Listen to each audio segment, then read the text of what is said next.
कार्तिक पूजा के दौरान ही ये सांप्रदायिक हिंसा भड़की। हिंसा में कम से कम 50 लोग जख्मी हो गए हैं। रैपिड एक्शन फोर्स के जवान भी इसमें जख्मी हुए हैं क्योंकि उन्हें भीड़ को कंट्रोल करना था, हिंसा की घटनाओं को कंट्रोल करना था।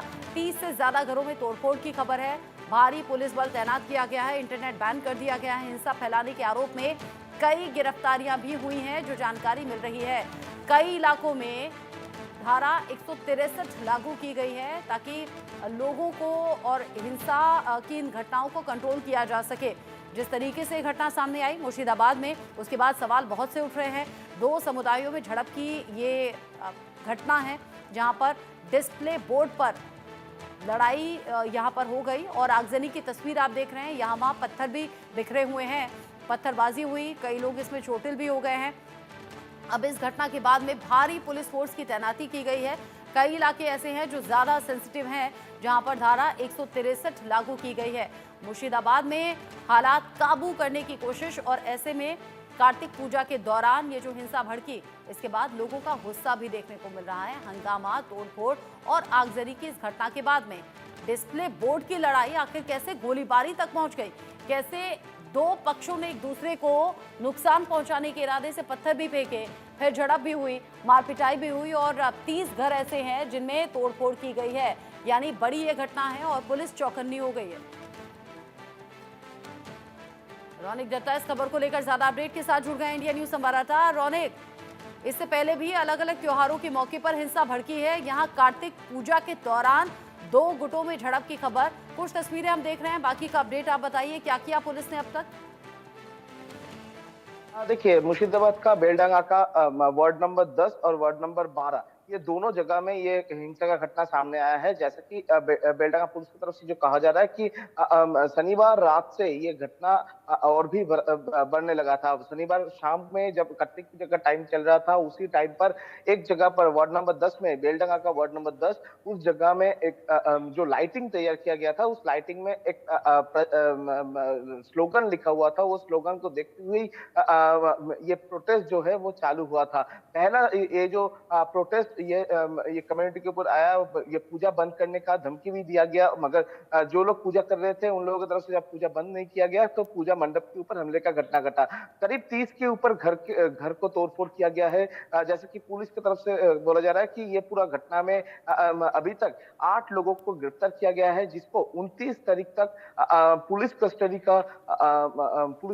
का ऑर्डर भी कोर्ट की तरफ से दिया गया है। तो ये पूरा घटना में 30 के ऊपर घर को रैंसक किया गया है, बॉम्बिंग का घटना घटा है और करीब 10 से ऊपर घर को आग लगाया गया है, दुकान पर तोड़-फोड़ किया गया है। मुर्शिदाबाद का बेलडांगा का 10 नंबर वार्ड, 12 नंबर वार्ड सबसे ज्यादा अफेक्टेड हुआ है, मगर इसके अलावा भी जो 5 वार्ड है, उस 5 वार्ड में भी छोटा-मोटा घायल हुए हैं। पूरा ये घटना में अभी तक 60 के ऊपर लोग बुरी तरीके से घायल है। उसके अंदर में 2 का अवस्था बहुत ही क्रिटिकल है। उनको बहरमपुर मेडिकल कॉलेज में आईसीयू में भर्ती किया गया है। और ये पूरा घटना, इस घटना में पुलिस ऑफिशियल्स भी बहुत सारे घायल हुए हैं। जैसे कि पुलिस की तरफ से कहा जा रहा है करीब 15 के ऊपर पुलिस ऑफिशियल घायल हुए हैं, जिसमें से 2 का सिचुएशन क्रिटिकल है और 2 ही अभी हॉस्पिटलाइज्ड है और बहरमपुर मेडिकल कॉलेज में उनको भर्ती रखा गया है। करीब 10 के ऊपर लोग अभी पुलिस और नॉर्मल लोग सब मिलाकर करीब 10 के ऊपर लोग अभी हॉस्पिटलाइज्ड है। और ये पूरा घटना में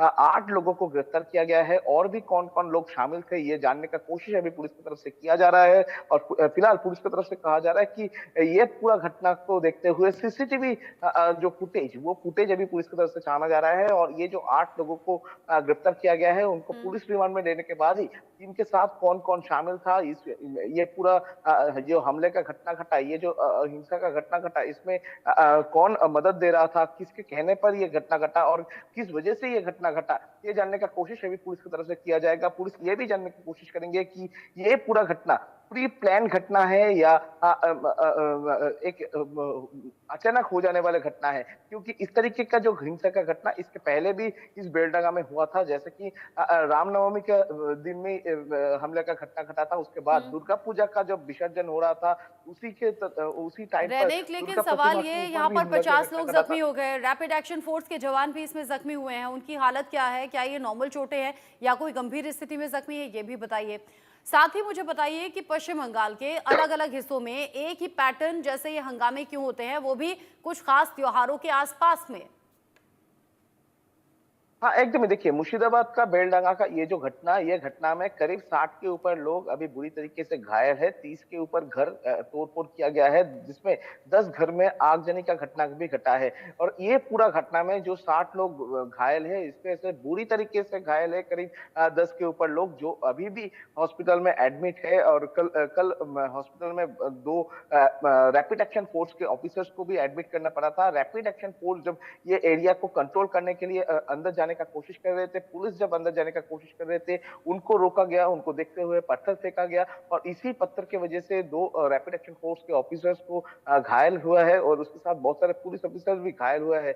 2 रैपिड एक्शन फोर्स का जो ऑफिसर उनका हालात बहुत ही बिगड़ने की वजह से उनको बहरमपुर मेडिकल कॉलेज में एडमिट करना पड़ा है, ऐसा पुलिस की तरफ से कहा जा रहा है। और ये पूरा घटना जैसे कि आप बोल रहे हैं कि एक ही पैटर्न बार-बार से नजर आ रहा है। वो रामनवमी का जुलूस हो या दुर्गा पूजा का दशमी हो या कार्तिक पूजा हो या सरस्वती पूजा हो, हर टाइम एक ही तरीके का पैटर्न होता है कि जब पूजा होता है, उस पूजा होने के टाइम पर ही ये हमले का घटना, पूजा का मंत्र जब माइक में अनाउंस होता है, उसी टाइम पे माइक बंद कर देने का हुमकी और उसके साथ मंडप के ऊपर हमला। इस तरीके का जो पैटर्न बार-बार से नजर आ रहा है, इसमें सबसे ज्यादा महत्वपूर्ण जो चीज है कि ये पूरा घटना क्या एरिया का लोकल लोग ही कर रहे हैं, ये बाहर से किसी लोग अंदर आके इस तरीके का हिंसा का भड़काव दे रहा है, ये जानने का कोशिश ही अभी पुलिस की तरफ से किया जा रहा है। क्योंकि पुलिस की इससे पहले भी देखा कार्यशैली गया था। सवालों के घेरे में है रौनिक, लेकिन साथ ही साथ जब अगर एक ही पैटर्न की घटनाएं अलग-अलग त्योहारों पर होने लगे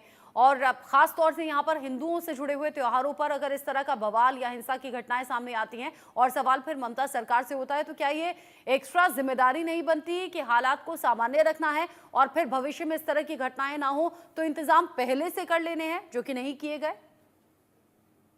हाँ, एकदम ही देखिए जिस जगह में इस तरीके का घटना घटता है, उस जगह में पुलिस का सबसे ज़िम्मेदारी होता है कि पहले से प्रिकॉशन लिया जाए, पहले से पुलिस पोस्टिंग किया जाए। ये पूरा घटना हो जाने के बाद जिस तरीके से लगातार दिखा दे रहा है कि पुलिस की तरफ से एक्शन लिया जा रहा है, पुलिस की तरफ से गिरफ्तार किया जा रहा है, मगर सबसे महत्वपूर्ण है कि घटना होने के पहले पुलिस की तरफ से प्रिलिमिनरी कोई एक्शन क्यों नहीं लिया जाता, प्रिकॉशन क्यों नहीं लिया जाता? क्योंकि इसके पहले भी इस तरीके का बहुत सारे घटना घटा है और इसी जगह में इंटेलिजेंस ब्यूरो जो वेस्ट बंगाल का पुलिस का है, उनके ऊपर भी एक सवाल आता है कि कौन सा जगह में इस तरीके का हिंसा हो सकता है। इसका प्रिकॉशन क्यों नहीं था? क्यों कोई जानकारी नहीं था? जो जितना ये बेलडंगा का ये घटना का अगर जिक्र किया जाए तो करीब 200 के ऊपर लोग एक ही टाइम पर एक जगह में जमा होकर ये हमले का घटना घटाया था। ऐसा जब पुलिस की तरफ से भी कहा जा रहा है कि 200 के ऊपर लोग इसमें शामिल है, तो ठीक है 200 के ऊपर लोग एक ही उस टाइम में रात रौनिक, को नजर 1 आप बजे बनाए के रखिएगा, आसपास। बहुत से सवाल हैं जिनका जवाब जानना जरूरी हो और इस केस में इन्वेस्टिगेशन कैसे पुलिस की आगे बढ़ती है इस पर भी नजर